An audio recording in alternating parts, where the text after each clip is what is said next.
الحمد للہ رب العالمین والصلاة والسلام علی حبیبہ سید الانبیاء واشرف المرسلین وعلی آلہ الطیبین الطاہرین واصحابہ الاکرمین الافضلین وعلی من احبہم وتبعہم باحسان اجمعین الی یوم الدین اما بعد فقد قال الله تعالى في كلامه العظيم أعوذ بالله من الشيطان الرجيم بسم الله الرحمن الرحيم يا أيها الذين آمنوا قوا أنفسكم وأهليكم نارا وقودها الناس والحجارة عليها ملائكة غلاظ شداد لا يعصون الله ما أمرهم ويفعلون ما يؤمرون وقال تعالى في شأن حبيبه الكريم إن الله وملائكته يصلون على النبي يا أيها الذين آمنوا صلوا عليه وسلموا تسليما اللهم صل على سيدنا محمد وعلى آله وصحبه أفضل صلواتك وعدد معلوماتك وبارك وسلم. قابل قدر علماء کرام، خطباء اعظام، بزرگان محترم، مکرم حاضرین و سامعین، اللہ سبحانہ و تعالیٰ کے فضل و کرم سے گزشتہ تربیت اولاد اصول اور طریقہ کار سے متعلق ضروری اور بنیادی باتیں عرض کی جا چکی تھی. اسی سلسلے کا آج کا درس بھی تسلسل ہے.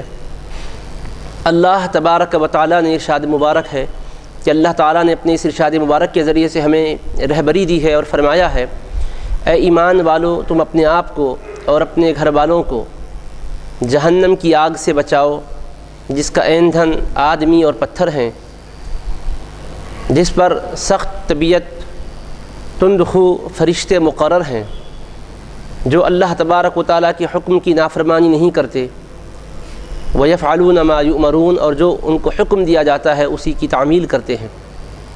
سورہ تحریم کی اس آیت مبارکہ سے اللہ پاک نے ہمیں درس اور پیغام دیا کہ میرے بندو، تم خود بھی نیک عمل کر کے اپنی آخرت کو سنوار لو اور اپنے گھر والوں کو بھی نیک اعمال کی دعوت دے کر ان کی آخرت کو بھی سنوار دو. نتیجتاً کامیابی نصیب ہوگی اور جہنم سے چھٹکارا ملے گا.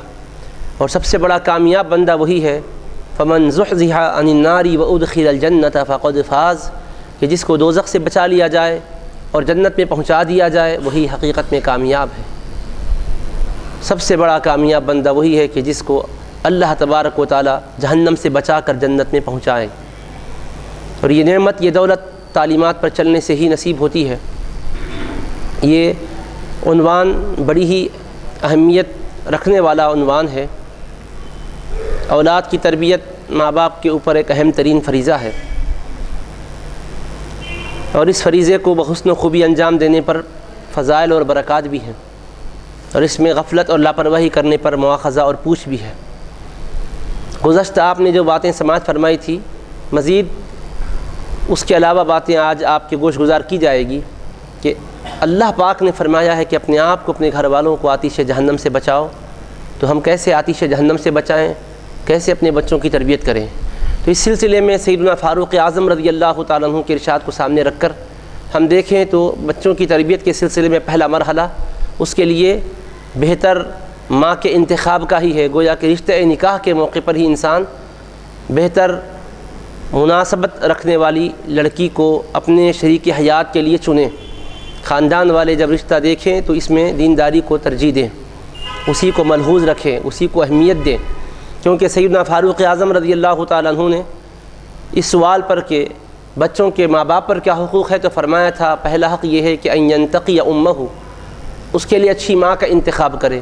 دوسرا حق یہ ہے کہ وان یحسن اسمہ، اس کا اچھا نام رکھے. تیسرا حق یہ ہے کہ وان یعلمہ القرآن، اس کو قرآن کریم کی تعلیم دے.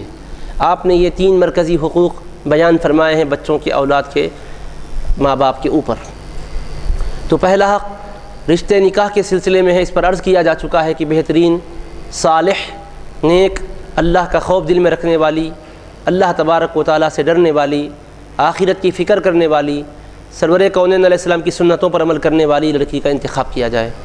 جب یہ انتخاب ہوتا ہے تو اس کے بعد اللہ تعالیٰ اس کے ذریعے سے جو اولاد دیتا ہے وہ اولاد کی تربیت کی ذمہ داری اب دوسرے مرحلوں سے شروع ہوتی ہے۔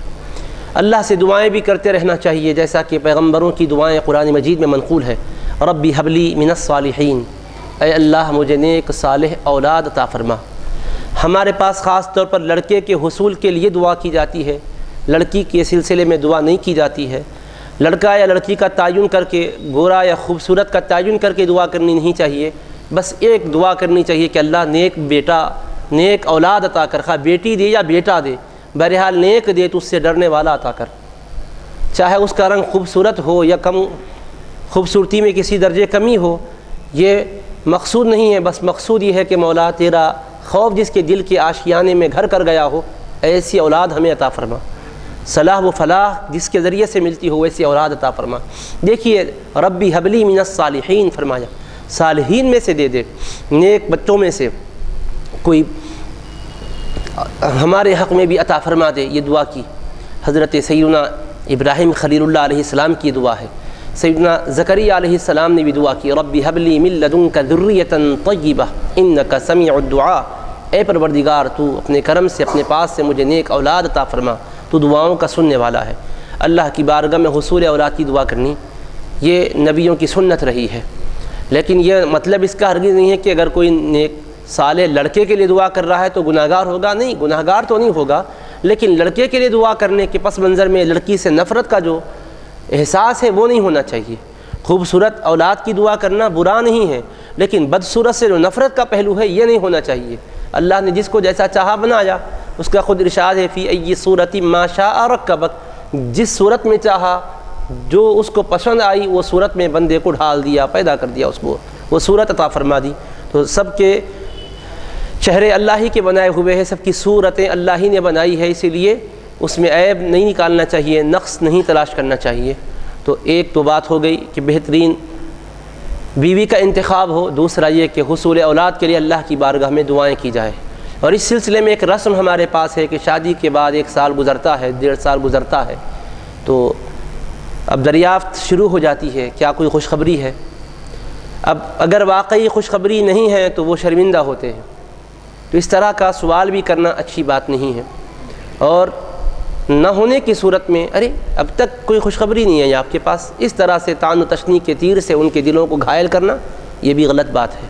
اللہ تبارک و تعالیٰ کی مرضی ہے، کسی کو جلد اولاد دیتا ہے، کسی کو کچھ وقت لگتا ہے، اس کے بعد اللہ اولاد دیتا ہے۔ یہ بات ہمارے سماج میں جو ہے یہ قابل اصلاح ہے کہ اس طرح کی بات بھی نہیں ہونا چاہیے۔ اور پھر اس سلسلے میں تاخیر ہو رہی ہے تو لڑکی کو زیادہ نشانہ بنایا جاتا ہے، ساس سسر بہو کے متعلق مختلف قسم کی شیمہ گوئیاں شروع کر دیتے ہیں اور اپنے لڑکے کو غلط ذہن دینے لگتے ہیں۔ اب یہیں سے ذرا اور 2 سال 3 سال تک اگر توالد تناسل کا سلسلہ نہیں شروع ہوا تو پھر دوسری بیوی کے سلسلے میں باتیں شروع ہوتی ہے، دوسرا نکاح کرنے کے سلسلے میں دھمکیاں دی جاتی ہے۔ یہ ساری باتیں دل آزاری کی ہے، یہ غلط ہے، اس طرح کی بات نہیں ہونی چاہیے۔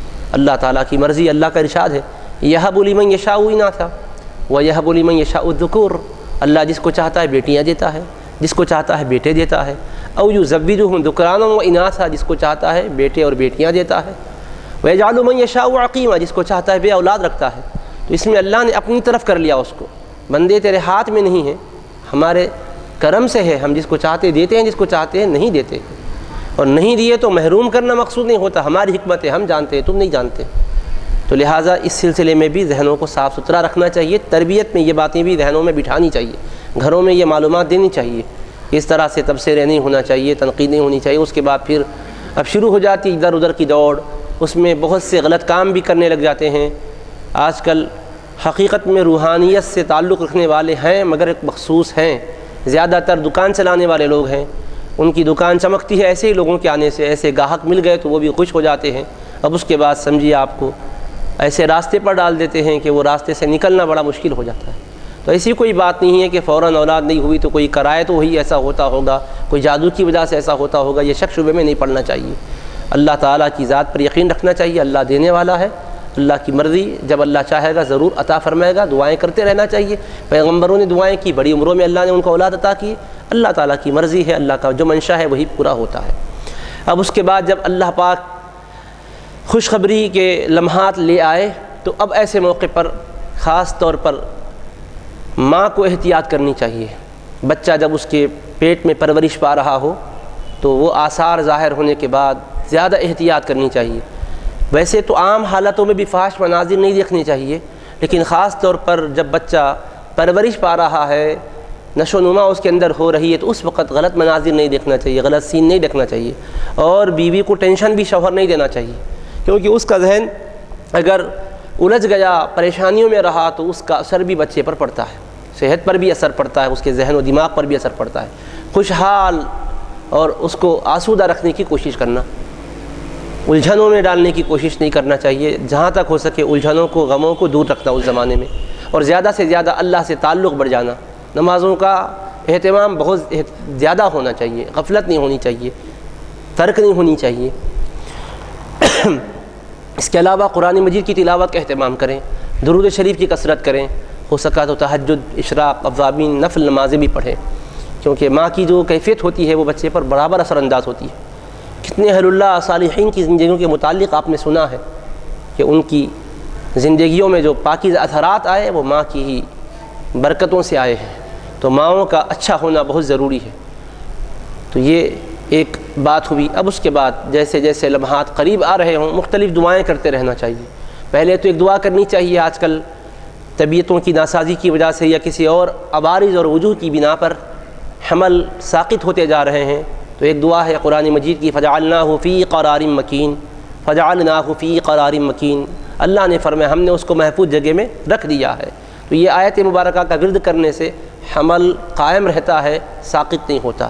اور وقت جب قریب آ رہا ہے ڈیلیوری کا مرحلہ، تو ایک آیت مبارکہ پڑھیں، ثُمَّ السَّبِيلَ يَسَّرَا، ثُمَّ السَّبِيلَ يَسَّرَا، پھر اللہ نے راستے کو اس کے لیے آسان کر دیا، پھر اس کے لیے باہر آنے کے راستے کو آسان کر دیا۔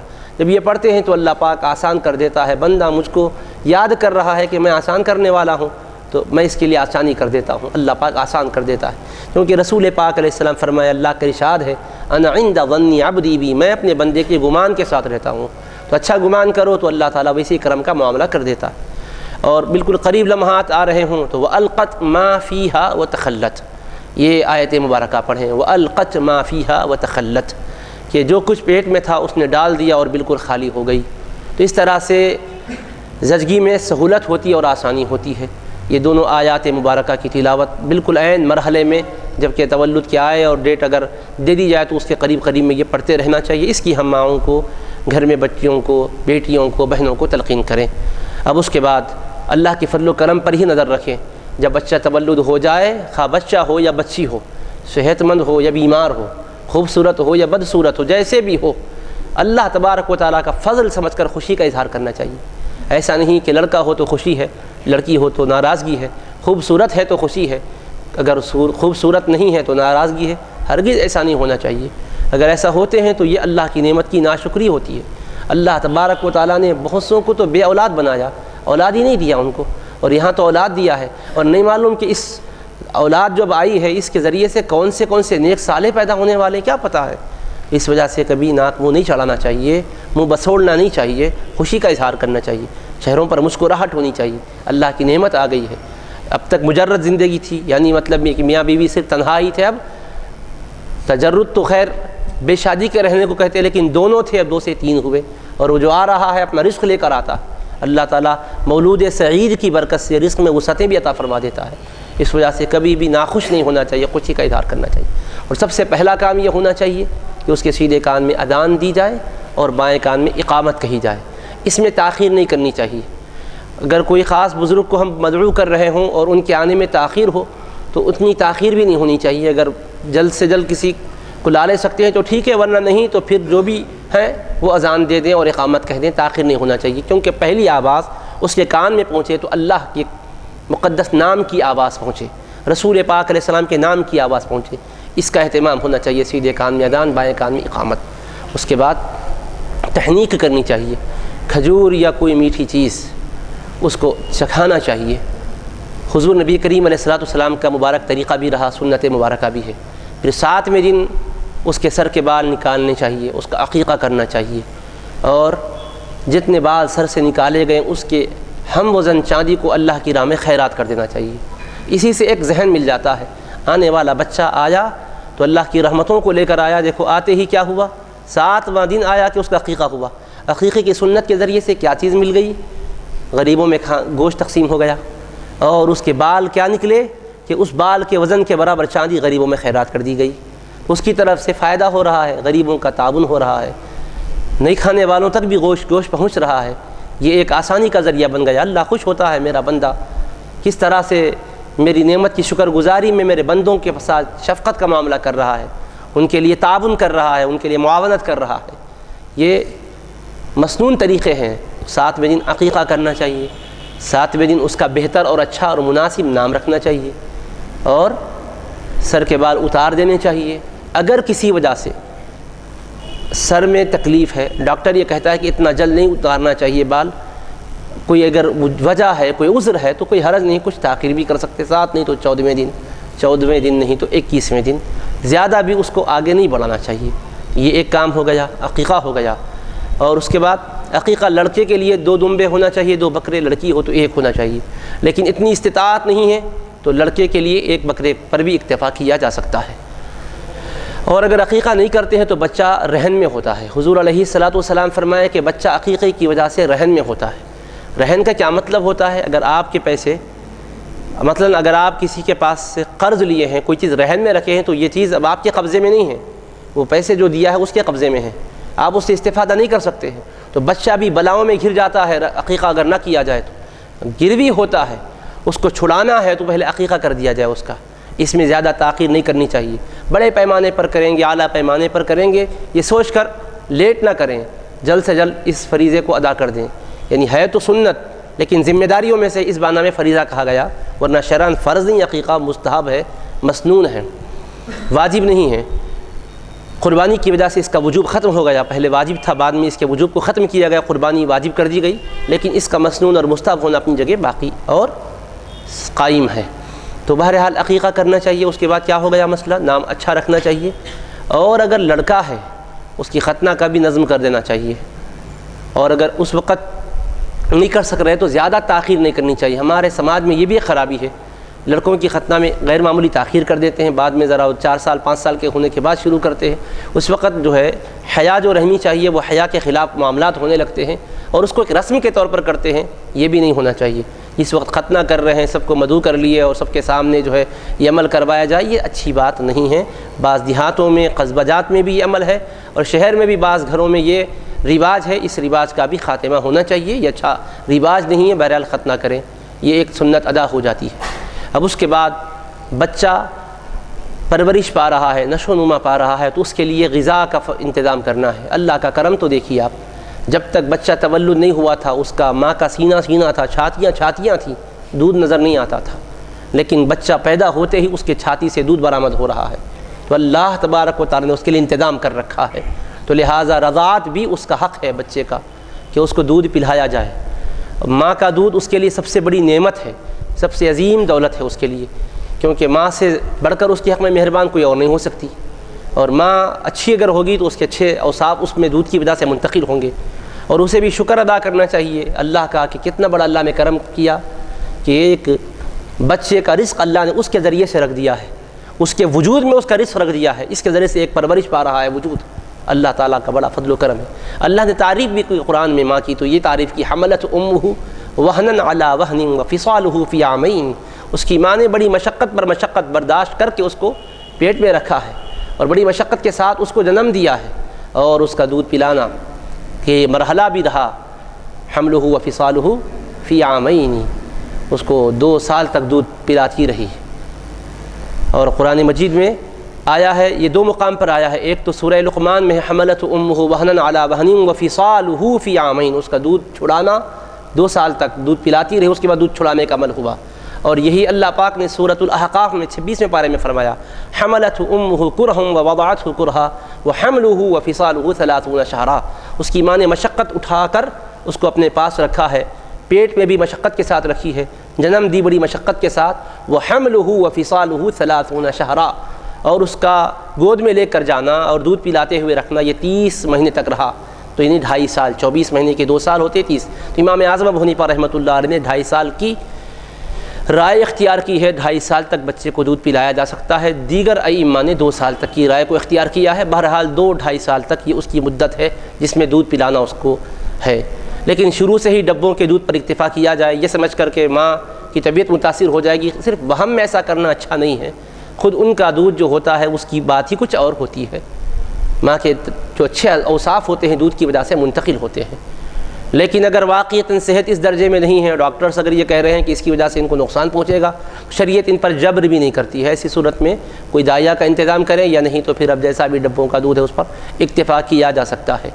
اب اس کے بعد بچہ جب زباں کھولے، اور زباں کھولنے سے پہلے بچہ دیکھتا ہے سنتا ہے، بولتا نہیں ہے مگر دیکھتا سنتا ضرور ہے، تو دیکھنے میں اس کو اللہ پاک نے وہ کمال دیا ہے کہ جو دیکھتا ہے اس کے ذہن میں وہ چیزیں مرتسم ہو جاتی ہے، ریکارڈ کر لیتا ہے، جو سنتا ہے وہ محفوظ کر لیتا ہے۔ اسی وجہ سے آپ دیکھیے جو چیز آپ کے لیے باعث دلچسپی ہے اس کے لیے بھی باعث دلچسپی بن جاتی ہے۔ ایک موبائل ہی کو دیکھ لیں آپ اگر موبائل ہاتھ میں رکھتے ہیں اور موبائل آپ کے پاس ہوتا ہے تو بچہ اس کو لینے کے لیے اپنا ہاتھ بڑھاتا ہے، جو چیز آپ کو زیادہ پسند ہوتی ہے اس کی طرف لپکتا ہے وہ، تو یعنی جو کچھ ہو رہا ہے اس کو دیکھتا، بولتا تو نہیں ہے، جو دیکھتا ہے اس کو اخذ کرتا ہے۔ اس طرح سے اس کی شخصیت تشکیل پاتی ہے، جو کچھ دیکھ رہا ہے وہ ذہن میں بٹھاتا چلا جاتا ہے۔ اس لیے اس کو اچھی چیزیں دکھائیں، اچھی چیزیں سنائیں، کوئی بری چیزیں اس کے کانوں میں نہ پہنچے، کوئی بری چیزیں اس کے آنکھوں کے سامنے نہ آئیں، اس کا خیال ہو، بری آوازیں نہ ہو، گالی گلوچ نہ ہو، فحش باتیں نہ ہو، اور ناچ گانا بجانا اس سے بالکل بچانے کی کوشش کریں۔ ماحول خراب ہے کہہ کر ہم روئیں تو خراب ہی رہے گا ماحول۔ ہم بنانے والے ماحول کو، اپنے گھر کے ماحول کو تو ہم اچھا بنا لے سکتے ہیں، پوری دنیا کو نہیں سنوار سکے تو خود کو تو سنوار سکتے ہیں، اپنے بال بچوں کو تو ہم صحیح کر لے سکتے ہیں، گھر کے اندر تو بھی اچھا ماحول بچے کے لیے فراہم کرے، کیونکہ ایک نعمت اللہ نے دی ہے، یہ نعمت کو اپنے لیے زحمت نہیں بنانا چاہیے۔ میں نے گزشتہ بھی عرض کیا تھا کہ اولاد جہاں نعمت ہے وہیں پر ایک زحمت کا باعث بنتی ہے۔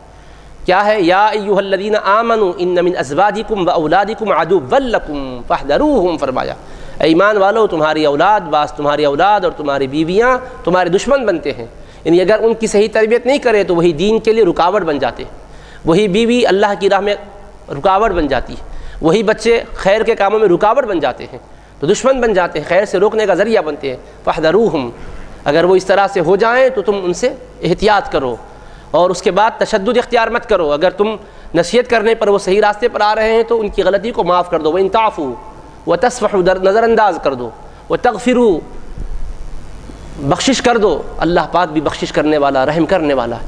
اللہ نے فرمایا انما اموالکم واولادکم فتنہ، بے شک تمہارے مال و دولت اور تمہاری بال بچے، تمہاری اولاد تمہارے لیے آزمائش کا ذریعہ، تو آزمائش نہ بن جائے ہمارے حق میں، پہلے ہی سے ہم صحیح ماحول ان کو فراہم کریں۔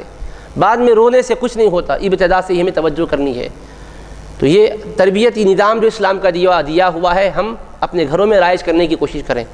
ہم سے جو ہو چکا، جو ہو گیا، جہاں ہم سے بھول ہوئی، لیکن اب آنے والی جنریشن میں یہ بھول پھیلنے نہ پائے، ان کے لیے صحیح راہ متعین ہو جائے، اس کی ہمیں فکر کرنی چاہیے۔ تو بہرحال جب بچہ پرورش پا رہا ہے تو اس پر کڑی نظر رکھی جائے، غلط صحبتوں سے، غلط لوگوں کے گودوں میں جانے سے بچایا جائے، غلط باتیں اس تک پہنچنے سے ہم احتیاط میں رکھیں۔ اس کے بعد جب زبان اس کی کھلے تو اللہ کے رسول علیہ السلام نے فرمایا کہ اللہ کا نام اس کی زبان سے کہلوایا جائے۔ ہم کہتے ہیں کہ یہ نام تو ذرا مشکل سے ادا ہوتا، اللہ ادا نہیں کرتا بچہ، تتلی زبان ہوتی ہے، دوسرے الفاظ سب کچھ ادا کرتا، یہ ادا نہیں کرتا، غلط بات ہے۔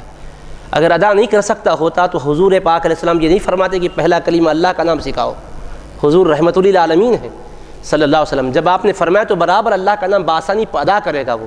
اگر زبان میں اس کی تتلا پن ہے تو کوئی حرج نہیں ہے، ٹھیک سے ادا نہ کر سکے تو کوئی حرج نہیں ہے، وہ مکلف بھی تو نہیں ہے، بالغ بھی تو نہیں ہے، چھوٹا بچہ ہے، مگر کوشش کرنی چاہیے اللہ کا نام ادا کروایا جائے۔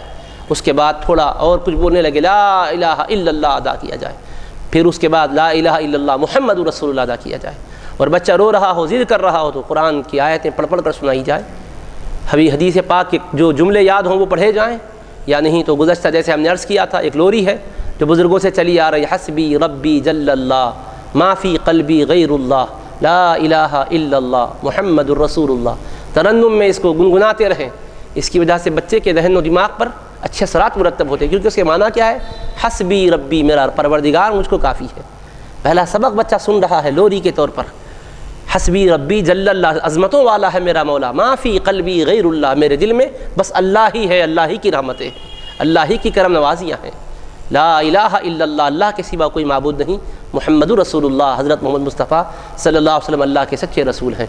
تو یہ مرحلہ ہو رہا ہے، بچہ پرورش پاتا جا رہا ہے، اور بچے کو جب ماں دودھ پلائے تو کوشش اس بات کی کرے کہ باوضو ہو کر دودھ پلائے، اور درود شریف پڑھتے ہوئے دودھ پلائے۔ اگر پاک صاف حالت میں ہو تو اچھا ہے، اگر اس کے ایام اگر ہوں، ماہواری سے گزر رہی ہوں تو کوئی حرج کی بات نہیں ہے اس وقت، مگر ذہن و دماغ کو صاف ستھرا رکھے، مختلف قسم کے غلط خیالات میں مست رہتے ہوئے دودھ نہ پلائے، کیونکہ وہ خیالات کا دودھ پیتے وقت اثر آتا ہے۔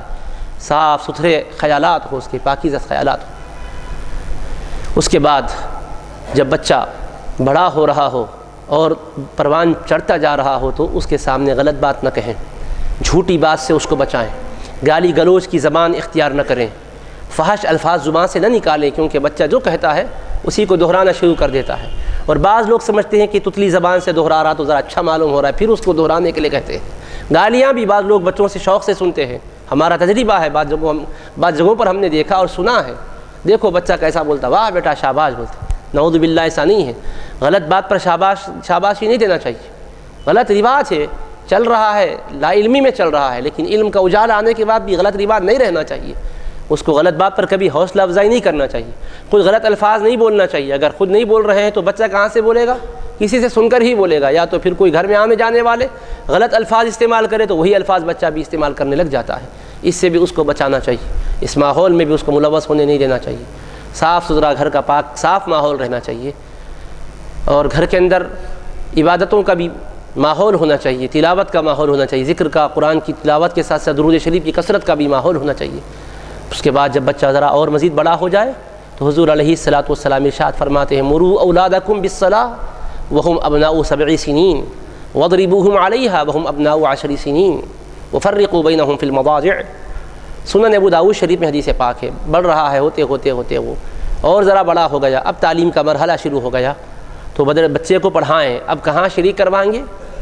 ہم دنیا بھی پڑھانا چاہتے ہیں، دنیا کو ترک کرو، شریعت یہ نہیں کہتی، دنیاوی علوم بھی پڑھاؤ، دنیاوی ڈگریاں بھی بچوں کے پاس رہیں، دنیا میں کسی سے پیچھے نہ رہیں، دنیاوی جو بڑے بڑے مقامات پر پہنچنے کے علوم ہے اس کے لیے جو کچھ بھی اس کو تگودو کرنی ہے وہ جائز ہے، اخلاص کے ساتھ آخرت کا ذریعہ سمجھ کر دنیا کرے تو جائز ہے، برا نہیں ہے دنیاوی علم پڑھنا، لیکن دنیاوی علوم کے لیے ہم جن اسکولوں کا قصد کرتے ہیں، بچوں کو شریک کرواتے ہیں، عزیزان محترم بڑے افسوس سے کہنا پڑتا ہے کہ جہاں علمی معیار بلند ہے دیکھو تو پھر وہ عیسائیوں کے اسکولس ہیں، وہاں پر شریک کروایا جاتا ہے، اور آپ کو معلوم ہے کہ وہ لوگ اپنے اسکولوں کو اپنے مذہب کی ترویج کا ذریعہ بنا رہے ہیں، نیوٹرل ہو کر نہیں پڑھاتے وہ لوگ کہ مذہب سے بے تعلق ہے، بس کچھ بھی ہو جو سبجیکٹ ہے وہی پڑھایا جائے، نہیں، ان کے ذہن اس بات کی طرف متوجہ ہے کہ ان نونہالوں کو ہماری فکر میں ڈھال دیا جائے، میٹرک تک پہنچنے تک آدھا تو عیسائی بن جاتا فکر کے اعتبار سے۔ آپ بولیں گے عیسائی نہیں بنتا، نماز بھی پڑھتا ہے بچہ، آپ کو نہیں معلوم اسلام کے حوالے سے جو شکوک و شبہات وہ پیدا کر دیتے ہیں، برابر اس کے ذہن پر وہ ہلچل مچاتے، اطمینان نہیں رہتا اس کو اسلام کے احکام میں۔ پردے کے مسئلے کو دیکھیے، کتنے ہم میں ایسے بچے ہیں جو پردے کے بارے میں کہتے ہیں بھی اسلام میں پردے کا جو معاملہ ہے، کتنی بچی ایسی کہتی ہیں بہت سخت ہے، بہت تنگ ہے، اتنی پابندی کیوں لگا دی گئی؟ لڑکیوں کا لباس لڑکوں سے ملا جلا نہیں ہونا چاہیے، عورتوں کا جو لباس ہے ان کی وضاقت مرد سے بالکل مختلف ہوتی ہے۔ بچی اگر جینس پینٹ پہنے ہم منع کریں تو کہتے ہیں بھئی یہ کیا ہے، یہ بھی تو ایک لباس ہی ہے، اس میں کون سی خرابی ہے؟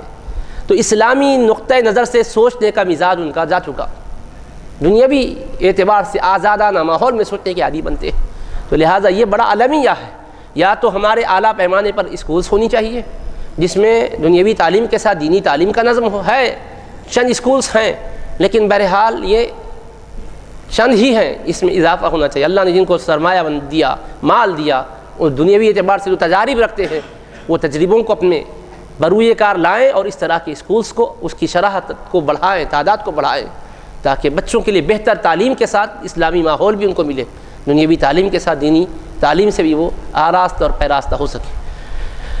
اب اگر ایسا کوئی ادارہ نہیں ملتا ہے، یا جہاں ہم ہیں وہاں قریب میں کوئی ایسا ادارہ نہیں ہے جہاں پر دنیاوی تعلیم اور دینی تعلیم دونوں کو ایک ساتھ پڑھایا جاتا ہو، تو ایسی صورت میں ان کے لیے بہترین استاذ کا انتظام کریں، خود ہی پڑھائیں یا پھر کوئی معلم یا طالق کو رکھیں جو ان کو قرآن و کریم کی تعلیم دے رہے ہوں، ابتدائی قواعد پڑھائیں، عربی کے قاعدے پڑھائیں، قرآن پڑھنا سکھائیں، حدیثیں سکھائیں، اٹھتے بیٹھتے چلتے پھرتے کون سی دعائیں پڑھنی چاہیے، کون سے اعمال کرنے چاہیے، اس کی طرف توجہ اور دھیان ہو۔ اور والد بھی توجہ دے، گھر واپس لوٹے تو پوچھے صبح سے شام تک بچے کی مصروفیات کیا رہی، 5 منٹ میں مختصر جائزہ ضرور لے لے۔ اور ماں اپنی ذمہ داری کو سمجھے کہ نہیں میری ذمہ میں ہے بچے کو صبح جلد اٹھا دینا، نماز کے وقت میں اٹھائیں، اگرچہ کہ بچہ نماز ابھی نہیں پڑھ رہا ہے لیکن اس کو وقت سے معرفت ہونے لگ جائے کہ یہ وقت ہے کہ مسلمان اللہ کی بارگاہ میں رجوع ہوتا ہے۔ بازو ایک چھوٹی سی جا نماز بچھا دے، صاف ستھرا اس کو وہاں پر بٹھائے، خود نماز پڑھے، اور دیکھتا ہے تو وہ بھی سجدہ کرنا شروع کرتا ہے، ٹھہرتا ہے، صحیح طریقے سے نہیں کر پاتا مگر جو رنگ ہے وہ چڑھتا تو جاتا ہے۔ اور 7 سال کی عمر کو پہنچے گا، حضور علیہ السلام نے فرمایا نماز کا باقاعدہ حکم دو، اس وقت بچہ ہے تو مسجد کو ساتھ لے کر آئیں، بچی ہو تو گھر میں پڑھائیں، اور پابندی کے ساتھ نماز کا اہتمام ہو۔ اور 10 سال کی عمر کو پہنچ جائے تو حضور نبی کریم علیہ السلام نے فرمایا نماز نہ پڑھنے پر تنبیہ کی جائے، مارا جائے، لڑکا ہو یا لڑکی ہو سرزنش کی جائے، تادیبی کارروائی کی جائے، ان کو ایسے ہی نہ چھوڑا جائے، بس 5 وقت کی نماز کا التزام ہو، اہتمام ہو۔ اور 10 سال کی عمر کو پہنچ جائیں تو ان کے بستروں کو بھی علیحدہ کر دیا جائے۔ ابو داؤد کی روایت میں 10 سال میں بستر لڑکوں کے لڑکیوں کے الگ کر دیے جائیں کا حکم ہے، اور امام غزالی نے احیاء العلوم میں جو روایت درج کی اس میں 9 سال میں ان کے بستر کو علیحدہ کرنے کا حکم ہے۔ تو بہرحال 9 سال سے ہی نظم رکھیں۔ کیا وجہ ہے آپ سوچئے، گھر کے اندر بھائی بہن ہیں، 9-10 سال میں ان کے بستر کو الگ کر دو کہہ رہی ہے شریعت۔ عزیزان محترم، اس زمانے میں تو اتنے پاکیزہ ماحول تھے اور حالات تھے کہ اس کی وجہ ہم سوچے تو سمجھ میں نہیں آتی تھی، لیکن آج ہم جن ماحول سے، جن حالات سے گزر رہے ہیں، جس ماحول سے گزر رہے ہیں، ہمیں سمجھ میں آ رہا ہے بستر علیحدہ کرنے کی واقعی حکمت ہے، کرم۔ دیکھیے رسول اکرم علیہ السلام کا یہ ماحول اب آیا ہے، اس وقت سے آقا کی نظر تھی کہ میری امت خراب نہ ہونے پائے، بستروں کو الگ کروا دیا تاکہ حیا ان کے اندر پرورش پائے، ایک دوسرے سے بالکل جڑے ہوئے سونے نہ پائے، ہر ایک کا بستر الگ الگ کر دیا جائے۔ یہ کتنی پیاری پیاری باتیں ہیں، آپ غور کیجئے، کون بتائے گا؟ گھر کے اندر گھس کر سرور کونین علیہ السلام کی تعلیم ہمارے لیے رہبری کا سامان کر رہی ہے، ہر زاویے نگاہ سے ہمیں رشد و ہدایت عطا فرما رہی ہے۔ پھر اس کے بعد ان کے اوپر کڑی نظر رکھی جائے۔ اب جو سن بلوغ کو پہنچنے کے لمحات آ رہے، اس سے پہلے احکام و مسائل سے انہیں واقف کرا دیا جائے۔ ایسا نہیں کہ وہ ساتھیوں سے جان لیں یا اس کے لیے کوئی CD یا DVD دیکھیں اور غلط صحبتوں سے کچھ سیکھیں۔ جس عمر میں وہ پہنچ رہے ہیں اس سرحد میں قدم رکھنے سے پہلے ہی حلال حرام، جائز ناجائز، پاکی ناپاکی کے مسائل ان کو اچھی طرح سمجھا دیے جائیں۔ ماں باپ سمجھا دیں، بچی کو ماں سمجھائے، بچے کو باپ سمجھائے، یا کوئی اچھے بزرگ مربی کو رکھیں تاکہ ایک سادہ سیدھا انداز میں ان کی ذہنی تربیت کر دیں، تاکہ کس وقت وہ بڑے ہو جاتے ہیں اور اس کے تقاضے کیا ہے، پاکی کے طریقے کیا ہے۔ کہ ایسا ہو جائے گا کہ اگر آدمی توجہ نہیں کرے گا تو بچہ غسل کرنا ضروری ہوگا اور غسل نہیں کرے گا، ویسے ہی آ جائے گا مسجد کو، کیا پتہ ہے اس کو۔ تو یہ مراحل سمجھا دیے جائے۔ حضور علیہ السلام نے ہر بات کو سمجھایا ہے، حتیٰ کہ آپ دیکھیے رسول کریم علیہ السلام نے اس جیسے نازک مسائل میں بھی واضح رہبری فرما دی۔ اور آپ کو یہ بھی معلوم ہے کہ حضور علیہ السلام کی جو ازواج مطہرات زائد تھیں، اس کی حکمت بھی یہی ہے۔ بہت سی حکمتوں میں سے ایک حکمت یہ بھی محدثین کرام بیان کرتے ہیں کہ چونکہ امت تک مسائل پہنچنا تھا، خواتین کے مسائل بھی حل کرنا ضروری ہے۔ سرکار کی حیا کی شان یہ ہے کہ خواتین کے مسائل کھول کر کے نہیں بیان کریں گے، تو اللہ نے ازواج مطہرات کو ذریعہ بنا دیا تاکہ حضور پاک علیہ السلام کے ذریعے سے پیغام ان کو پہنچے، ان کے ذریعے سے پھر خواتین تک ان کی معلومات پہنچیں۔ سرور کونین علیہ السلام کی کمال حیا کی وجہ سے ازواج مطہرات آقا علیہ السلام کی تعلیمات کی مبلغات بن گئی، ان کے ذریعے سے مستورات کے مسائل حل ہوئے، ان کے جو مسائل تھے وہ واضح انداز میں آئے۔ احادیث کی کریمہ بھری ہوئی ہیں ان مسائل سے جو احکام اور خاص عورتوں کے احکام سے متعلق ہیں، مردوں کے احکام سے متعلق ہیں۔ ہر حدیث کی کتاب کو آپ دیکھیں گے پاکی کے ناپاکی کے مسائل بڑے تفصیل کے ساتھ اس میں درج ہیں، یہ بھی ان کو بتلا دیے جائیں۔ اس کے بعد دنیاوی تعلیم کے لیے جا رہے ہیں باہر بچے یا بچیاں، تو ہم ان کے جانے پر اکتفا نہ کریں، دیکھیں کہ وہ جا رہے ہیں تو مدرسے میں کیا پڑھ رہے ہیں، اساتذہ سے بھی ربط رہے، ان کے ساتھ کون ہیں ان کے ساتھیوں پر بھی نظر رہے، کیونکہ حدیث پاک میں آیا المرء علی دین خلیلہ، آدمی اپنے دوست کے دین پر ہوتا ہے، اس کی تہذیب سے متاثر ہوتا ہے، اس کے نظریے سے متاثر ہوتا ہے۔ فَلْيَنْظُرْ أَحَدُكُمْ مَنْ يُخَالِلُ، تم میں سے ہر آدمی جائزہ لے وہ کس کو اپنا دوست بنا رہا ہے، دوست کس کو بنا رہا ہے معلوم کر لے۔ اگر کوئی غلط آدمی کو دوست بنا لیا بچہ، غلط بچے کے ساتھ رہا، تو اب سمجھو ان تباہی کے دہانے پہ جا چکا۔ اب آپ تباہ ہونے کے بعد اس کو لانا چاہیں گے تو مشکل ہوگی۔ ابتدا میں ٹہنیاں ابھی نرم و نازک ہوتی ہے تو موڑ دے سکتے آپ، اگر ٹیڑھی جا رہی ہے آپ اس وقت تھوڑی توجہ نہیں کیے، سخت ہو گئی تو آپ توڑ تو سکتے مگر موڑ نہیں سکتے، اس کو مشکل ہو جاتی۔ تو ایسا ہی معاملہ بچوں کا بھی ہے، تدریجاً رفتہ رفتہ ان کو کمال تک پہنچانے کی جستجو رہے، ایک دم ان پر بوجھ نہ ڈالا جائے، آہستہ اور عمدگی سے سمجھائیں، محبت سے سمجھائیں، شفقت سے سمجھائیں۔ رسول کریم علیہ السلام کا اسلوب دیکھیے تربیت کا، کیسی تفہیم ہے آپ کی۔ حضرت ام سلمہ رضی اللہ عنہا کے صاحبزادے جو ابو سلمہ رضی اللہ عنہ سے ہوئے تھے، جب ان کے ام سلمہ رضی اللہ عنہ حضور پاک علیہ السلام کی زوج مطہرہ بنی، ام المؤمنین بنی، تو وہ چھوٹے تھے، حضور پاک علیہ السلام کی پرورش میں آ گئے، ربیب بن گئے، عمر بن ابی سلمہ رضی اللہ عنہ ان کا نام۔ تو کیا ہوا، ان کی عادت تھی، وہ کہتے ہیں کہ میں جب بھی دسترخوان پہ بیٹھتا، برتن میں کھانے وغیرہ رکھے ہوئے ہوتے تو میرا ہاتھ ہر طرف گھومتا تھا، کبھی یہاں سے لیتا، کبھی ادھر سے لیتا، کبھی ادھر سے لیتا، اس طرح بے قاعدگی سے کھاتا تھا۔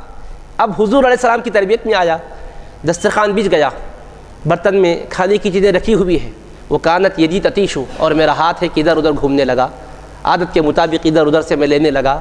میرے کریم آقا نے مجھے سمجھایا تو کتنے پیارے انداز میں سمجھایا، فرمایا یا غلام، اے بچے، اے لڑکے، سم اللہ، اللہ کا نام لو، وکل بیمینک، اور اپنے سیدھے ہاتھ سے کھاؤ، وکل مما یلیک، اور اپنے قریب میں جو ہے اس سے کھانا کھاؤ، قریب کی چیزیں پہلے اٹھاؤ، دور ہاتھ کو نہ پہنچاؤ، ادھر ادھر ہاتھ کو نہ گھماؤ، جو سامنے بالکل قریب ہے قریب سے لو، نزدیک سے لو، فرمایا۔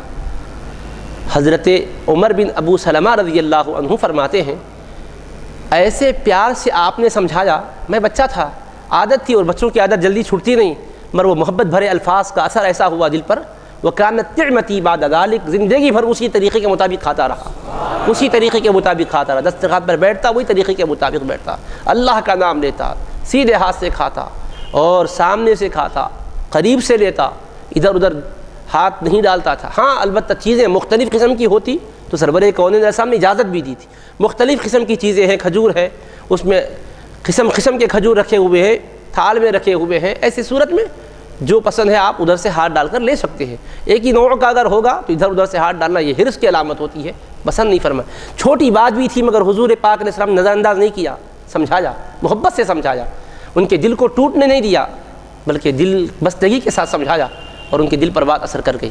تو بچوں کو اس طرح سے تفہیم کرائیں، تعلیم دیں۔ رسول کریم علیہ السلام نے کیسے تعلیم دی، حدیث پاک جامع ترمذی میں اور دیگر کتب سیاح میں یہ موجود ہے۔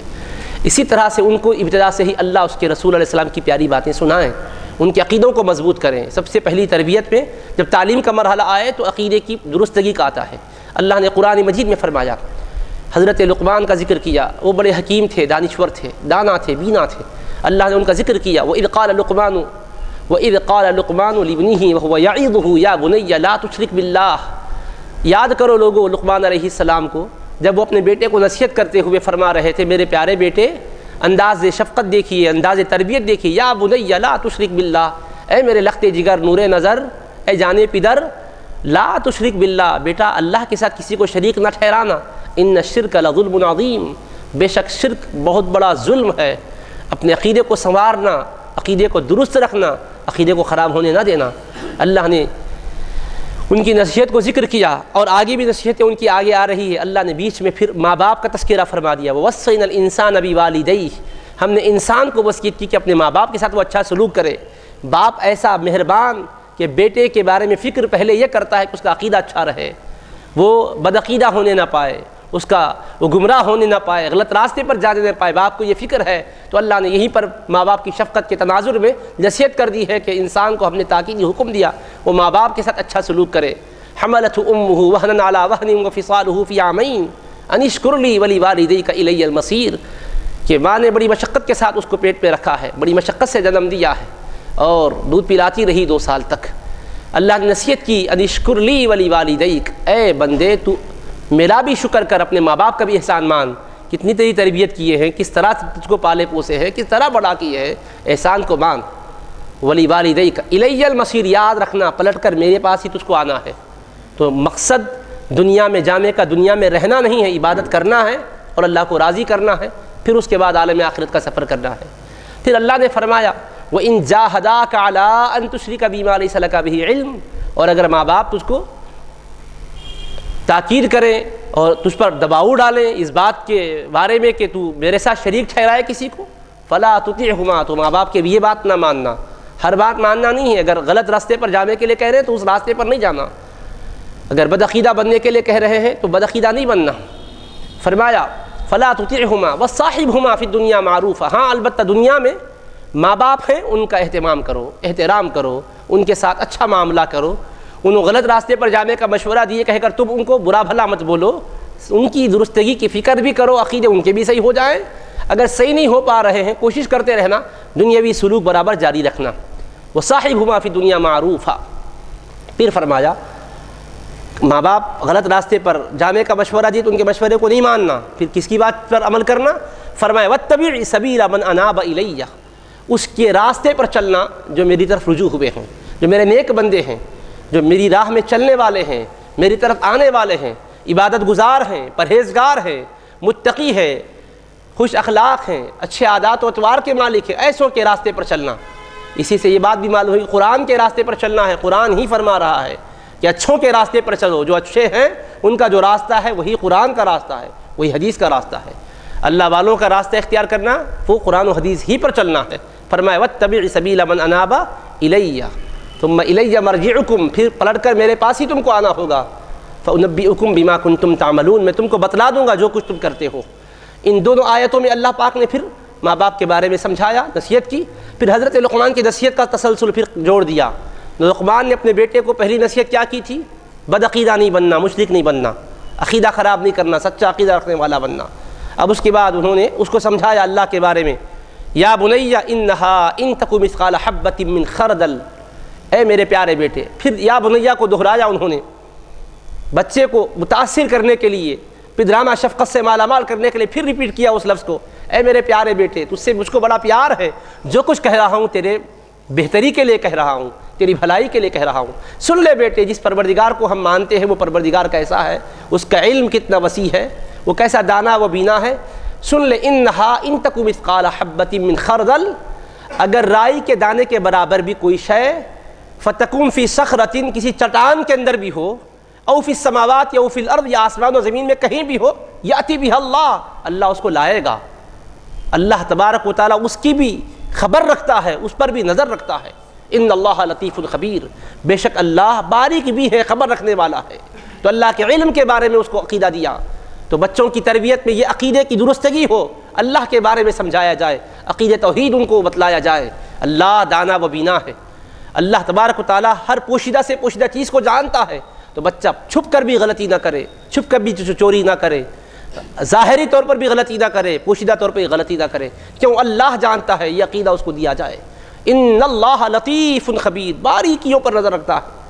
جہاں سے تم سب سے چھپ کر کرنا چاہتے ہو، اللہ کو اس کی بھی خبر ہے، اس پر بھی اس کی نظر ہے. تم بچ نہیں سکتے اللہ کی نظر سے، تم جا نہیں سکتے اس کی زمین سے کہیں اور. جہاں بھی جاؤ گے اسی کے قبضے و قدرت میں تم رہو گے، اسی کے اختیار میں تم ہوگے. لہٰذا کہاں بھاگو گے؟ کیوں اس کی راہ سے ہٹ کر دوسری راہ پر جانا چاہتے ہو؟ یہ تربیت ہے بچوں کی. پھر آگے فرمایا یا بنی اقیم الصلاۃ. اے میرے پیارے بیٹے، نماز کو قائم کرنا، پورے آداب کے ساتھ نماز کی پابندی کرنا. ابھی کھانے پینے کا ذکر نہیں ہے، رزق و روزی کا ذکر نہیں ہے، وہ تو کھلانے والا پروردگار وعدہ کیا ہے. وما من دابۃ فی الارض الا علی اللہ رزقها. روئے زمین پر جتنے چوپائے ہیں سب کو روزی دینا اللہ نے اپنے ذمے میں لے لیا ہے. سب کو کھلائے گا. جانوروں کو کھلاتا ہے، پرندوں کو کھلاتا ہے، چرندوں کو کھلاتا ہے، چیونٹیوں کو کھلاتا ہے، مکوڑوں کو کھلاتا ہے، مکھیوں کو کھلاتا ہے، مچھروں کو کھلاتا ہے. تو ہمیں کیسے بھوکے رکھے گا؟ کھلانے والا ہے، وہ کھلائے گا ضرور. فکر کس بات کی ہے؟ اقیم الصلاۃ. بیٹا اپنے آپ کو سنبھال لینا، نماز کو قائم کرنا. کیوں؟ اس لیے کہ نماز کا ایک حکم دینا سارے اخلاقی خوبیوں کا اس کو حامل بنانا ہے، ساری برائیوں سے اس کو بچانا ہے. کیوں کہ نماز کی تاثیر ہے ان الصلاۃ تنہا عن الفحشاء والمنکر. بے شک نماز بے حیائی سے بھی بچاتی ہے، برائی سے بھی روکتی ہے. تو ایک نماز کا حکم کیا ہے؟ پوری عبادت کے نظام کو قائم کر دیا ہے زندگی میں. اقیم الصلاۃ. بیٹا اپنے آپ کو بہتر بنانا ہے، اپنی ذات کو فائدہ پہنچانا ہے، اپنے کو اللہ والا بنانا ہے، تو نماز کو کبھی نہ چھوڑنا، نماز قائم کرنا. بیٹا صرف اپنی فکر کر کے خاموش نہیں رہنا. وامر بالمعروف. بھلائیوں کو پھیلانا بیٹا، اوروں کو بھی صحیح راستے پر لانا بیٹا. ایک باپ کی اولاد کے تئیں محبت جو ہے اس سے اللہ ظاہر کر رہا ہے. ایک باپ اپنے بیٹوں کو کیا تحفہ دے سکتا ہے، ان کی زندگی کے لیے کیا وہ انمول موتیوں کو بکھیر سکتا ہے، وہ بتایا جا رہا ہے.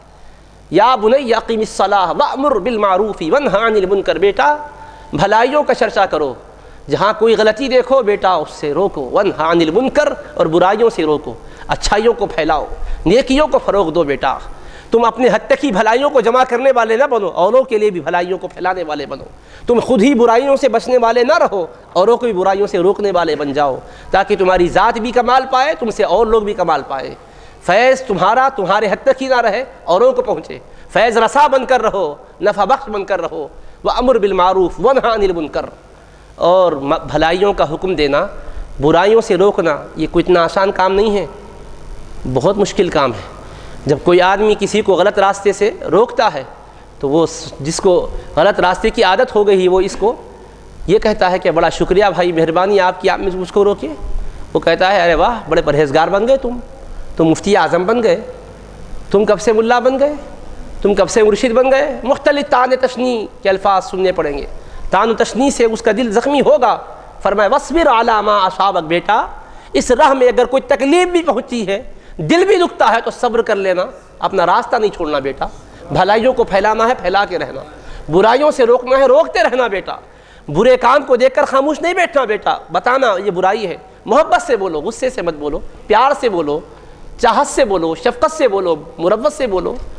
جمع مردی کا تقاضا یہی ہے کہ بھلائیوں کو پھیلاؤ، برائیوں سے روکو۔ یہ نصیحتوں کا مرحلہ ہے تو کس طرح سے نصیحت کی جائے فرمایا جا رہا ہے وَاصْبِرْ عَلَىٰ مَا أَصَابَكَ، اس راہ میں کوئی تکلیف پہنچے، کوئی مصیبت پہنچے، کوئی دھمکیاں دے تو اس سے ڈرنا نہیں، راستہ چھوڑنا نہیں۔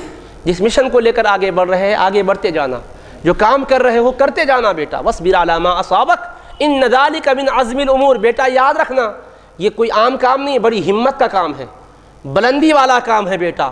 حوصلہ بلند رکھنا، حوصلہ اونچا رکھنا، پرواز آپ کی بلند رہے، گھبرانا نہیں، ڈرنا نہیں، ہمت بڑھائے رکھنا، صبر کرتے رہنا۔ اور اس کے بعد بھلائیوں کو پھیلا رہے ہیں، برائیوں سے روک رہے ہیں، لوگوں میں مقبولیت مل گئی، اب مغرور بن جائیں گے؟ فرمایا نہیں، وَلَا تُصَعِّرْ خَدَّكَ لِلنَّاسِ، بیٹا لوگوں کے سامنے اپنے چہرے کو پھلا کے نہیں رکھنا، لوگوں سے اپنے چہرے کو پلٹا لینا نہیں۔ لوگ قریب آ رہے ہوں، محبت سے مل رہے ہوں تو مغرور بن کر، متکبر بن کر، نظریں چرا کر بھاگ نہ جانا، محبت سے بات کرنا، اخلاق کا پیکر بن کے رہنا۔ وَلَا تُصَعِّرْ خَدَّكَ لِلنَّاسِ، بیٹا اللہ تجھ کو جب بلندیاں دے، بڑے مقامات پر فائز کر دے، لوگ تیری طرف رجوع ہو رہے ہوں تو ایسے موقع پر تو اپنے اخلاق کے اعلیٰ سے اعلیٰ مظاہرے پیش کرنا۔ اس وقت اخلاق کی پستیوں میں نہیں گر جانا، ڈانٹ ڈپٹ نہیں کرنا، زجر و توبیخ نہیں کرنا۔ وَلَا تُصَعِّرْ خَدَّكَ لِلنَّاسِ، اپنے رخسار کو لوگوں سے پھیر لینا نہیں۔ سبحان اللہ، کتنی عظیم نصیحت ہے۔ اور وَلَا تُصَعِّرْ خَدَّكَ لِلنَّاسِ کی ایک تفسیر مفسرین نے یہ بھی کی ہے کہ بیٹا اپنے آپ کو لوگوں میں ذلیل و خوار بھی نہیں کر لینا، اپنے آپ کو اتنا نہیں جھکانا کہ لوگ تجھ پر رونتے ہوئے گزر جائیں، اپنا وقار بھی باقی رکھ لینا۔ ایسا بھی نہیں ہے کہ تواضع میں آپ بالکل ایسے جھکے جا رہے ہیں کہ دوسرا سمجھ رہا ہے کہ واقعتاً یہ بڑا ذلیل و خوار ہے۔ نہیں، اپنے کو خوار نہیں کرنا، اپنے کو باوقار ہی رکھنا۔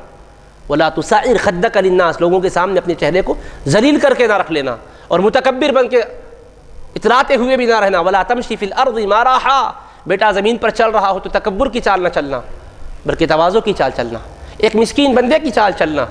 اللہ تعالیٰ کا تو ایک بندہ ہے، تیری کیا حقیقت ہے، تو اپنی حقیقت پر نظر رکھنا۔ اگر کچھ قبولیت مل جائے، کچھ پذیرائی ہو جائے، اچھی طرح سے لوگوں کا آپ کی طرف بڑھنا ہو، لوگوں کی آپ کی طرف آمد ہو، لوگ آپ سے رجوع ہوں، تو اس کو اپنی مقبولیت کو اللہ کے پاس مقبولیت کی دلیل نہیں سمجھنا بیٹا۔ ڈرتے رہنا، خوف کرتے رہنا، نہیں معلوم اللہ پاک کیا ہمارے ساتھ ارادہ کیا ہے، کیا پتہ ہے۔ اللہ نے فرمایا ہے وَمَكَرُوا وَمَكَرَ اللَّهُ، لوگوں نے سازشیں کی، اللہ نے خفیہ تدبیر کی۔ وَاللَّهُ خَيْرُ الْمَاكِرِينَ، اللہ پاک بہترین تدبیر کرنے والا ہے۔ تو مکر میں نہ جانا، اس طرح کی غرور کی چال نہ چلنا۔ وَلَا تَمْشِ فِي الْأَرْضِ مَرَحًا إِنَّ اللَّهَ لَا يُحِبُّ كُلَّ مُخْتَالٍ فَخُورٍ، بیٹا بے شک اللہ اترانے والے کو اور شیخی بگارنے والے کو پسند نہیں کرتا۔ تکبر کی بات نہیں بولنا، کسی کے سامنے ایسا جملہ نہیں بولنا کہ اس کا دل ٹوٹ جائے۔ اگر تم کو علم دیا ہے تو کسی کم علم والے کو ذلیل مت سمجھو، اللہ کے اس فضل پر خود شکر کرو اور اس کو علم دینے کی کوشش کرو، اس کو ذلیل مت کرو۔ خدا کے بندوں کو تم خار مت کرو، ان اللہ لا یحب کل مختار فخور، لوگوں میں محبوب بننے کی فکر مت کرو، اللہ کے پاس پسندیدہ بننے کی فکر کرو۔ فکر کے زاویے کو موڑ دیا، لوگ چاہیں یہ مت سوچو، اللہ چاہے، کوئی چاہے یا نہ چاہے اللہ کے پاس چاہت ہو، اللہ کا پسندیدہ بندہ بن جاؤں، اللہ کا چاہنے والا اور اللہ کا چہیتا بندہ بن جاؤں، اس کی فکر کرو۔ اس لیے بتایا اللہ کس کو پسند کرتا ہے، کس کو نہیں پسند کرتا ہے، واضح کیا۔ سادگی والوں کو پسند کرتا ہے، تکبر والوں کو پسند نہیں کرتا۔ محبت کے بول بولنے والوں کو پسند کرتا ہے، شیخی بگاڑنے والوں کو پسند نہیں کرتا۔ پھر اس کے بعد فرمایا بیٹا وقصد فی مشیک، جب چل رہے ہو تو چال بھی اپنی درمیانی چال رہے، ایک دم بھاگتے ہوئے مت جاؤ، بالکل انتہائی متکبروں کی طرح رک رک کر آہستہ آہستہ قدم ڈالنے والے بھی مت بنو، درمیانی چال سے چلو۔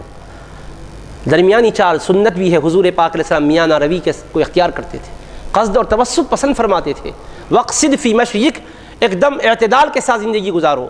مشیک کا ایک معنی تو چلنا ہے، جو زمین پر ہم چلتے ہیں، زمین پر اترا کر بھی مت چلو اور بالکل بھاگتے ہوئے بھی مت چلو، ایک دم دوڑتے ہوئے بھاگتے ہوئے چلنا بھی اچھا نہیں ہے، دوسروں کے لیے زحمت کا باعث بنتا ہے اور اس میں چھچورا پن معلوم ہوتا ہے۔ ایک دم آہستہ چلنا بڑے مغروروں کا طریقہ ہوتا ہے، تو ایک دم چھچورا پن بھی اختیار مت کرو، متکبروں کی طرح بھی مت بن جاؤ، درمیانی چال چلو۔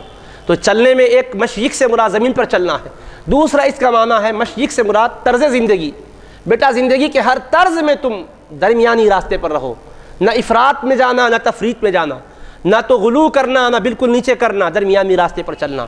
خرچ کا مزاج بھی ویسے ہی ہو، گفتگو کا انداز بھی ویسے ہی ہو، سارے معاملات میں درمیانی راہ کو اختیار کرو، اس لیے کہ اللہ پاک کو درمیانی راہ بہت پسند ہے، اور درمیانی راستے پر چلنے والے ہی اپنے کام کو تسلسل سے کر سکتے ہیں۔ جوش سے ایک دن زیادہ کر لیے، ایک رات پوری جاگے، فجر کی نماز غائب، ایسا نہیں ہونا چاہیے۔ جاگو ایک اعتدال کے ساتھ، تاکہ فجر بھی باقی رہے، فرائض بھی چلتے رہے، نفل کے ساتھ فرض کا کہیں جنازہ نکلنے نہ پائے، ایسا نہیں ہونا چاہیے۔ اعتدال کے ساتھ پورے طرز زندگی میں اعتدال کو، درمیانی راہ کو اختیار کرو۔ وقصد فی مشیک وغضض من صوتک، بیٹا کسی سے گفتگو کرنے کا مرحلہ آئے، چلنے کے انداز پر گفتگو ہو رہی ہے، طرز زندگی پر گفتگو ہو رہی ہے، اب کلام اور انداز پر بات ہو رہی ہے۔ وغضض من صوتک، بیٹا چلا کر چیخ کر بات مت کرو، آواز کو اپنی پست رکھو، ایک دم چلانا، شور مچانا۔ ان انکر الاصوات لصوت الحمیر، سب سے بھیانک آواز گدھے کی آواز ہوتی ہے۔ بیٹا چلا کر شور مچا کر بات نہ کرنا، وقار سے بات کرنا، متانت سے گفتگو کرنا، سنجیدگی سے معاملات طے کرنا۔ اللہ پاک نے یہ ان کے نصائح کو ذکر کیا اپنے کلام مجید میں، جو انہوں نے اپنے صاحبزادے کو فرمائی تھی، اور اللہ نے نام کے ساتھ ذکر کیا، وَإِذْ قَالَ لُقْمَانُ لِابْنِهِ وَهُوَ يَعِظُهُ۔ یاد کرو کہ لقمان علیہ السلام اپنے بیٹے کو نصیحت کرتے فرما رہے تھے، تو عقیدے کی بات فرمائی پہلے، لا تشرک باللہ، پھر عملی زندگی میں نماز کا ذکر کیا، پھر اس کے بعد امر بالمعروف اور نہی عن المنکر، لوگوں کو صحیح راستے پر لاؤ، برائیوں سے بچاؤ۔ یعنی وائز بن کر ہی یہ کام کرنا نہیں ہے، چلتے پھرتے اٹھتے بیٹھتے اپنے کلچر میں، اپنے سماج میں، اپنے سرکل میں ضرور اس بات کی طرف توجہ کرنا۔ اگر ہم کو جو بھی اللہ نے جس مقام پر بھی رکھا ہے، اپنے پاس آنے جانے والوں کو، اٹھنے بیٹھنے والوں کو خیر کی طرف بلاتے رہیں، برائیوں سے روکتے رہیں، یہ ہمارے ذمے ہے۔ تو بیٹے کو یہ نصیحت کی جائے، حضرت لقمان علیہ السلام نے کی۔ اس کے بعد پھر صبر کا، تحمل کا مزاج بنانا چاہیے، اسیلا مزاج نہیں ہونا چاہیے، جذباتی نہیں بننا چاہیے، متانت ہونی چاہیے، صبر کی تلقین کی۔ پھر اس کے ساتھ ساتھ یہ بھی بتایا کہ کس طرح سے زمین پر چلیں، کس طرح سے گفتگو کریں، یہ سارے کے سارے معاملات بتائے۔ اس کے بعد اب ایک حدیث پاک آپ کو سناتا ہوں۔ رسول کریم علیہ السلام نے اپنے کمسن صحابہ کی کیسی تربیت فرمائی ہے۔ حضرت عبداللہ بن عباس رضی اللہ تعالیٰ عنہما ہے، حضور علیہ السلام کی خدمت میں حاضر ہیں، سواری مبارک پر حضور سوار ہیں، یہ پیچھے بیٹھ گئے ردیف بن کر۔ اللہ کے رسول علیہ السلام نے اس وقت نصیحت کی، یا غلام انی اعلمک کلمات، فرمایا اے بیٹے میں تم کو چند باتیں بتا رہا ہوں، چند کلمات کی تعلیم دیتا ہوں، اے لڑکے ان کو یاد رکھو۔ اب بچوں کو سکھانے کا انداز دیکھو سرور کونین علیہ السلام کا، سواری مبارک پر سوار ہیں، یہ پشتے تھر کے پیچھے بیٹھے ہوئے، آقا سواری پر سوار ہے، سواری چل رہی ہے۔ نصیحت کرنے میں باقاعدہ بٹھا کر ہی کرنا، چلتے پھرتے بھی نصیحت کی جائے، آقا نے یہ بھی راستہ بتایا ہے۔ سفر میں ہو بھی تو خیر خواہی کی بات کہو۔ بعض لوگ کہتے ہیں بھائی کہ ہر وقت کی آواز بنا دیتے کیا؟ نہیں، اللہ کے حبیب علیہ السلام فرمایا کہ تو مسلمان کی حیثیت سے رہو، خیر کو پھیلانے والے کی حیثیت سے رہو، چل رہے ہو بھی تو اللہ کے بندے ہیں، بیٹھ رہے ہو بھی تو اللہ کے بندے ہیں۔ جب موقع ملے بات کرو تو ذکر کی بات کرو، آخرت کی بات کرو، اللہ کے سے تعلقات کو استوار کرنے کی بات کرو، مخلوق کے حقوق ادا کرنے کی بات کرو۔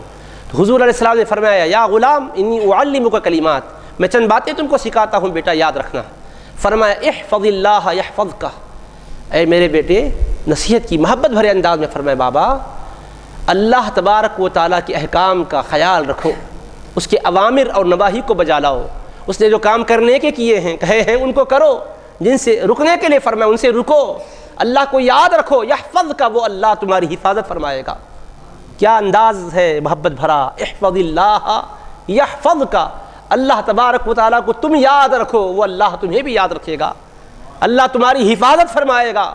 فرمایا احفظ اللہ تجدہ تجاہک، اے بیٹا ابن عباس اللہ پاک کو یاد رکھو، اس کے حقوق کا، اس کے اوامر کا خیال رکھو، جب تم اس کا خیال رکھو گے، مراقبہ کرو گے، تجدہ تجاہک، اللہ کو تم اپنے سامنے پاؤ گے، یعنی اس کی رحمت کو اپنے پاس پاؤ گے، اس کی مدد اور نصرت کو اپنے پاس پاؤ گے، اس کی عنایت اور مہربانی کو اپنے پاس پاؤ گے۔ تم بغیر مدد خدا کے نہیں رہو گے، خدا کی مدد ہمیشہ تمہارے ساتھ رہے گی۔ اکیلے بھی رہو گے بابا تو تم ساتھ تمہارے مدد خدا ہوگی۔ نصیحت کا انداز دیکھو، فرمایا بیٹا اس کو یاد رکھو، یہ نصیحت کو دل میں بٹھا لو۔ فرمایا اذا سألت فاسأل اللہ واذا سألت فاسأل اللہ، بیٹا بچوں کو تربیت دے رہے ہیں رسول رحمت علیہ السلام کے بابا، جب مانگو تو اللہ سے مانگو، اللہ سب کی جھولیاں بھرنے والا ہے۔ حضرت رسول پاک علیہ السلام سکھا رہے ہیں بچوں کو دنیا سے تعلق ہٹا کر رب سے تعلق جوڑ رہے ہیں، ان کا کس طرح سے ان کو دنیا سے ہٹا کر رب کی طرف متعلق کیا جائے، جوڑا جائے۔ بچے اپنی خواہش میں ماں باپ سے مانگتے ہیں، یہ وسیلہ ہے، مقصود ماں باپ ذات بذات خود مقصد نہیں ہے، وسیلہ ہے، دینے والا تو خدا ہے، یہ وسائل ہے۔ اسباب پر نظر رکھ کر مسبب کو مت بھولو بیٹا، جب مانگو تو اللہ سے مانگو، چھوٹی چیز بھی ہو تو اللہ سے التجا کرو، پھر اس کے بعد آپ ظاہری اسباب اختیار کرو۔ اب جب بھی ملے گی جو ہاتھ سے بھی ملے گی، ہاتھ پر بھی نظر ہو تو خدا کی ذات پر بھی نظر ہو، یہ دے رہا ہے میرا مولا، ان سے دلا رہا ہے، تو ہمیشہ اللہ یاد رہے گا، اللہ خوش ہوتا ہے میرا بندہ وسائل کے ساتھ مقصد کو بھی ذہن میں رکھا ہوا ہے۔ وَإِذَا اسْتَعَنْتَ فَاسْتَعِنْ بِاللَّهِ، بیٹا جب کبھی کوئی مشکل آئے، مدد کی ضرورت پڑے تو ظاہری دنیا میں، اسبابی دنیا میں مدد لوگوں سے لینا برا نہیں ہے، ناجائز نہیں ہے، مگر اللہ کے حبیب فرماتے بیٹا مدد اللہ سے مانگو، پھر اسباب اختیار کرو۔ اسباب کو مقصود نہ بنا لو، اسباب کو اسباب ہی سمجھو، مقصود مسبب الاسباب کو بناؤ، اللہ کی ذات کو بناؤ۔ ابتدا میں ذہنوں میں بٹھانے والی نصیحتیں ہیں، بچپن میں کیسی تربیت کر رہے ہیں رسول پاک علیہ السلام، اور تربیت کے طریقے سکھا رہے ہیں بچوں کو کہ والد ہو، سرپرست ہو، یوں نصیحت کرے۔ اور اللہ کی حبیب بڑی پیاری بات فرمائے بیٹا یاد رکھو کہ پوری امت مل کر لو ان الامت اجتمعت على ان ينفعوك بشيء لم ينفعوك الا بشيء قد كتبه الله لك، بیٹا ساری قوم بھی مل جائے، پورے لوگ بھی مل جائیں، سب کے سب امت کے افراد اکٹھا ہو جائیں، کس بات پر؟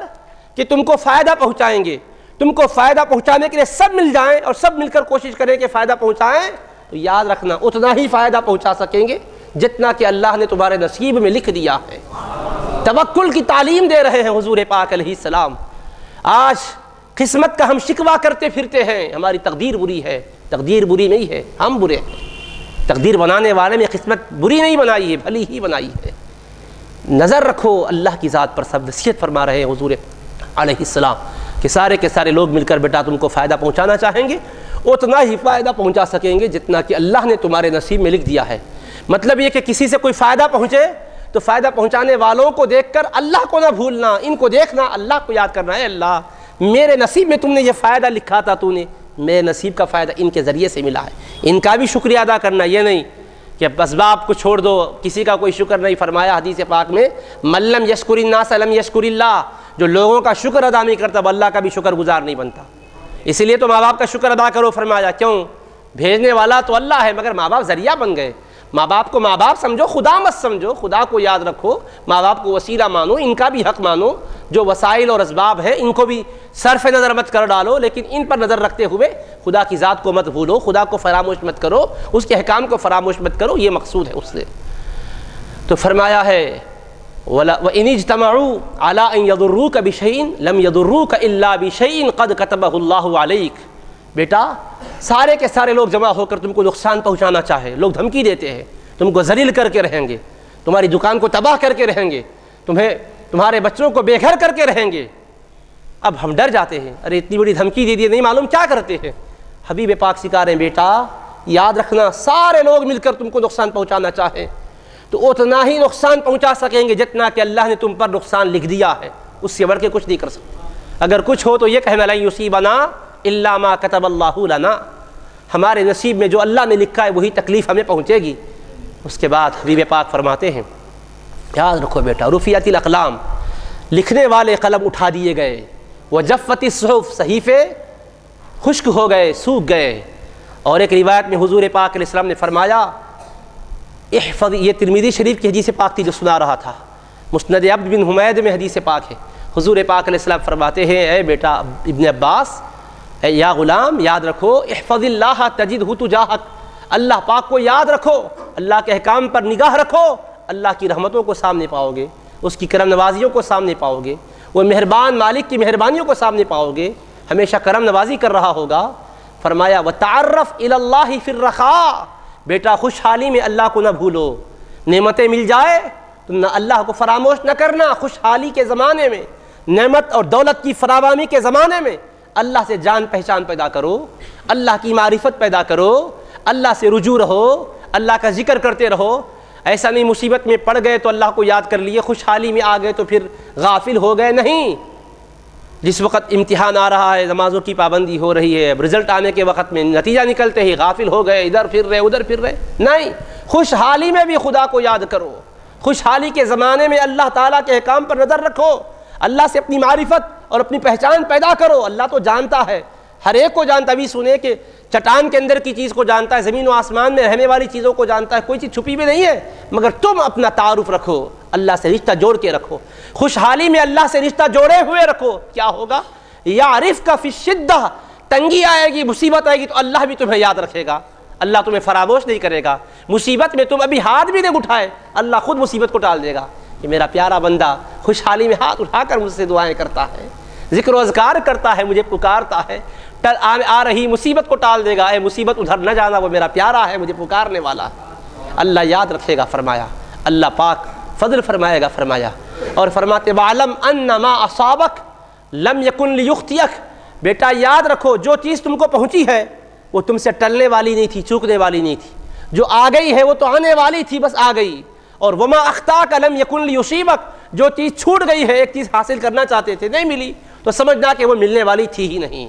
اس طرح سے مطمئن رہنا بیٹا، پریشان نہیں رہنا۔ اگر آدمی توقع جس چیز کی رکھتا وہ نہیں ملی تو پریشان ہو جاتا ہے، بی پی اس کا بڑھ جاتا ہے، شوگر نارمل نہیں رہتی ہے، پریشان خود ہی ہوتا ہے۔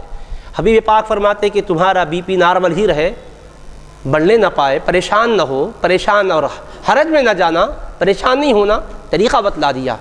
کوئی چیز مل گئی تو سمجھنا ہاں یہ تو ملنے والی ہی تھی، چھوٹنے والی نہیں تھی، چوکنے والی نہیں تھی۔ کوئی چیز نہیں ملی کوشش کے بعد تو سمجھنا کہ یہ ملنے والی نہیں تھی۔ بہرحال اس کو یاد رکھنا فرمایا۔ اور حبیب پاک علیہ السلام فرماتے اعلم ان النصر مع الصبر، بیٹا یاد رکھنا صبر کرنے پر اللہ کی مدد آتی ہے۔